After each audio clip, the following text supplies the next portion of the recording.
দাদা কাজ কাম করলাম, একটু বকশিস টকশিস দিয়ে দিয়েন। কিন্তু ভাই রিমোটটা যে প্রোগ্রাম করে দিয়েছেন, রিমোটটা ভালো করে কাজ করতেছে না, মিস করে বারবার।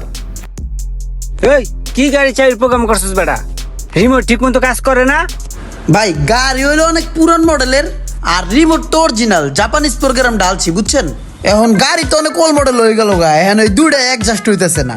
অ্যাডজাস্ট না হওয়ার কারণে ঠিক মতন কবে কবে কাজ করতেছে না। এখন যদি রিলেটা লাগাই দিই তাহলে ভাই কবে কবে কাজ করবো 100%। হ্যাঁ ভাই বুঝছেন, মানে আপনার পুরান মডেল তো এর লেগে আর কি আপনার ইলেকট্রিক সাপ্লাইটা ঠিক মতো হইতাছে না।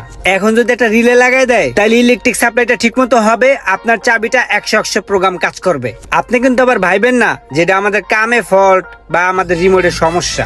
আমাদের কাজও 100, আমাদের রিমোটও 100। আপনার ওল্ড মডেল গাড়ি তো তাই আর কি ডিস্টার্ব করতে আছে। রিলেটা লাগাই দিলে একদম ঠিক হয়ে যাবে, বুঝতে পারছেন? আপনি একটা কাজ করেন, এই পুরানো চাবিটা দেন আর নতুন চাবিটাও দেন। তুই একটা কাজ কর, রিলেটা তাড়াতাড়ি এনে গাড়িতে লাগাই দে। একটু ওয়েট করেন, প্রোগ্রামটা করে এনে দিচ্ছি, ঠিক আছে? কি কয় না কয় কিছুই তো বুঝতেছি না। রিলে দুইটা